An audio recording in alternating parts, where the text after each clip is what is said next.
आज मला आवर्जून सांगावं वाटतं, महाराष्ट्रात क्रमांक 2च्या लीडनं मी लोकसभेत निवडून आलो. त्यात सर्वात मोठा वाटा कुणाचा असेल तर तो अमित भैया देशमुख यांचा आहे. ते स्वतः उमेदवार असल्यासारखा त्यांनी माझा प्रचार केला.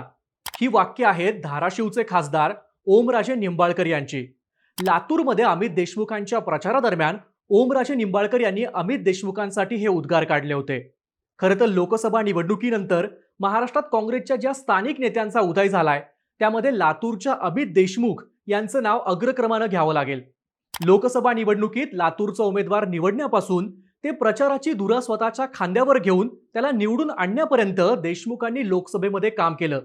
त्यामुळे सध्या मराठवाड्यातील काँग्रेसचं एक उभरतं नेतृत्व म्हणून अमित देशमुख यांच्याकडे पाहिलं जातंय. महाराष्ट्राचे माजी मुख्यमंत्री अशोक चव्हाण यांच्या भाजप प्रवेशानंतर मराठवाड्यात काँग्रेसचं नेतृत्व कोण करेल असा प्रश्न विचारला जात होता. कारण अमित देशमुख सुद्धा अशोक चव्हाण यांच्याबरोबर भाजपमध्ये जातील अशा शंका त्यावेळी उपस्थित केल्या जात होत्या.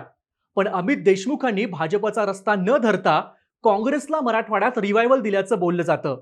लोकसभा निवडणुकीपूर्वी लातूरचे माजी खासदार सुधाकर शृंगारे यांनी देशाला आत्मनिर्भर करण्यासाठी देशमुखांनी भाजपत यावं अशी विनंती अमित देशमुखांना केली होती. आता त्या सुधाकर शृंगारे यांचा काँग्रेसमध्ये अमित देशमुखांनी पक्षप्रवेश घडवून आणलाय. पण अशोक चव्हाण भाजपमध्ये गेल्यानंतर अमित देशमुखांनी मराठवाड्यात आपलं स्थान कसं निर्माण केलं? मराठवाड्यात अशोक चव्हाणांची स्पेस अमित देशमुखांनी भरून काढली आहे का? पाहूयात या व्हिडिओतून. नमस्कार, मी सुमित आणि तुम्ही पाहताय बोलबिडू. सुरुवातीला थोडंसं अमित देशमुखांच्या राजकीय प्रवासाविषयी बोलूयात. 2009 साली पहिल्यांदा अमित देशमुख लातूर शहरमधून आमदार झाले. त्यावेळी महाराष्ट्राचे माजी मुख्यमंत्री आणि अमित देशमुख यांचे वडील विलासराव देशमुख हयात होते. त्यामुळे त्यांचा विजय सोपा झाला. आपल्या पहिल्याच टर्ममध्ये 1,10,000च्या वर मतं घेत 89,000 मतांनी आपल्या विरोधकाला त्यांनी धूळ चारली होती आणि अमित देशमुख तेव्हा पहिल्यांदा आमदार झाले. 2014च्या मोदी लाटेतही अमित देशमुखांनी लातूरचा गड राखला, पण यावेळी त्यांचं लीड निम्म्याहून कमी म्हणजे 49,000 इतकं झालं. 2019च्या निवडणुकीत अमित देशमुखांना अँटी इन्कम्बन्सीचा फटका बसला आणि त्यांचं लीड 40,000वर आलं. अमित देशमुख यांचा सलग दोनदा लीड कमी झाल्यामुळं देशमुखांचा लातूरवरील होल्ड कमी झालाय का अशा चर्चा सुरू झाल्याचं लातूरमधील स्थानिक पत्रकार सांगतात. लातूर लोकसभा हा काँग्रेसचा बालेकिल्ला होता, पण 2014 आणि 19च्या लोकसभा निवडणुकीत हा बालेकिल्ला काँग्रेसनं गमावला. या दोन्ही निवडणुकीत अमित देशमुखांनी काँग्रेसचा सक्रिय प्रचार न केल्याचा आरोप त्यांच्यावर झाला होता. याच काळात देशमुख लातूर सोडून बाहेर पडत नाहीत, ते त्यांची लातूरचीच गडी राखून ठेवण्याचा प्रयत्न करतात असाही आरोप त्यांच्यावर झाला होता. पण 2019च्या विधानसभा निवडणुकीनंतर महाराष्ट्रात महाविकास आघाडीचं सरकार आलं. त्यानंतर अमित देशमुखांना वैद्यकीय शिक्षण मंत्रीपद देण्यात आलं आणि अमित देशमुख राज्याच्या राजकारणात थोडेफार सक्रिय झाल्याचं बोललं जातं. या देशमुखांच्या राजकीय कारकिर्दीमधील टर्निंग पॉइंट ठरली ती 2024ची लोकसभा निवडणूक. लोकसभेच्या आधी मराठवाड्यातले काँग्रेसचे दिग्गज नेते अशोक चव्हाण यांनी भाजपची वाट धरली. त्यामुळे मराठवाड्यात काँग्रेस धोक्यात येईल असं बोललं जात होतं.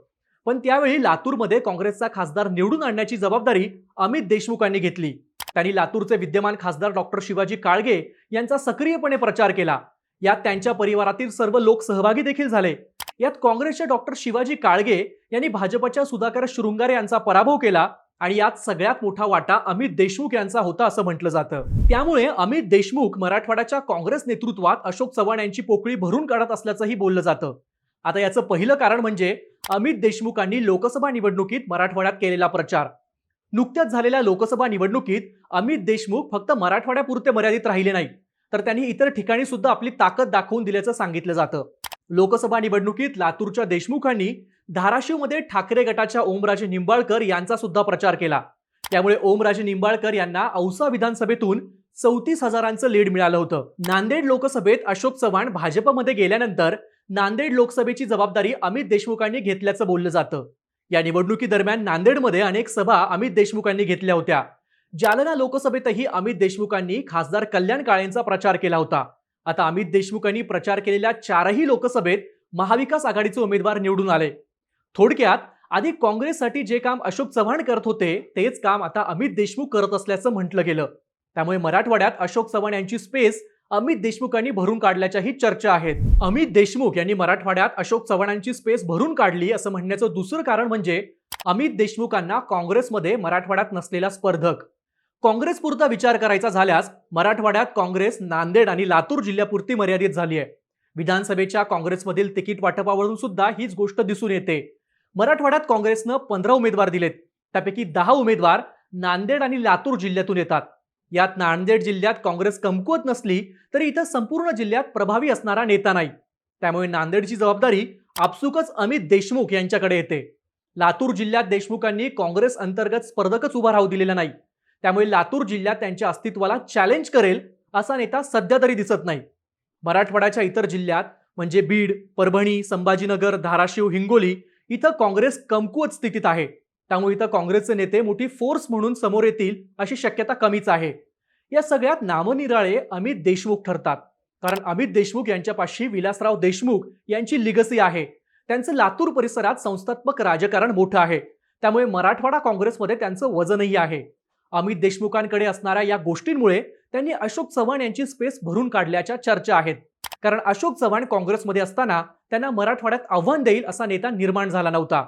तेच काहीतरी अमित देशमुखांच्या बाबतीत घडताना दिसतंय. अमित देशमुख यांनी मराठवाड्यात अशोक चव्हाणांची स्पेस भरून काढलीये हे म्हणण्याचं तिसरं कारण म्हणजे अमित देशमुख यांचं संस्थात्मक राजकारण. ज्या नेत्यानं संस्थात्मक राजकारण चांगलं केलंय त्यांचा प्रवास काँग्रेसमध्ये चांगला झालाय असा आतापर्यंतच्या मराठवाड्याचा इतिहास आहे.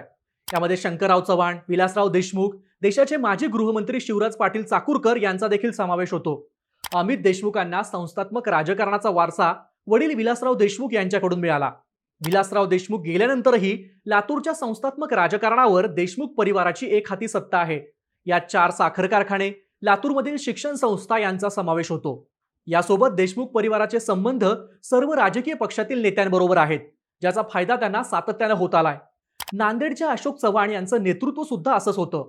त्यांचे सर्वपक्षीय संबंध आणि नांदेडच्या संस्थात्मक राजकारणावरती असलेल्या होडमुळे मराठवाड्यात अशोक चव्हाणांनी आपलं वर्चस्व निर्माण केलं होतं. याशिवाय अशोक चव्हाण आणि अमित देशमुख यांच्यामधील कॉमन गोष्ट म्हणजे दोघांचे वडील राज्याचे मुख्यमंत्री राहिलेत. त्यामुळे अशोक चव्हाण यांच्यानंतर मराठवाडा काँग्रेसचं नेतृत्व म्हणून अमित देशमुख यांच्याकडे पाहिलं जात असल्याचं बोललं जातं. आता आगामी काळात अमित देशमुख यांचा प्रवास कसा राहतो हे पाहणं महत्त्वाचं ठरेल. त्यासाठी त्यांना आगामी विधानसभा निवडणुकीत आपलं नेतृत्व पुन्हा सिद्ध करावं लागणार आहे. तुम्हाला काय वाटतं? मराठवाड्यात अमित देशमुखांनी अशोक चव्हाण यांची स्पेस भरून काढली आहे का? तुमची मतं कमेंट करून सांगा आणि अशाच माहितीपूर्ण व्हिडिओसाठी बोल बिडूच्या YouTube चॅनलला सबस्क्राईब करायला विसरू नका.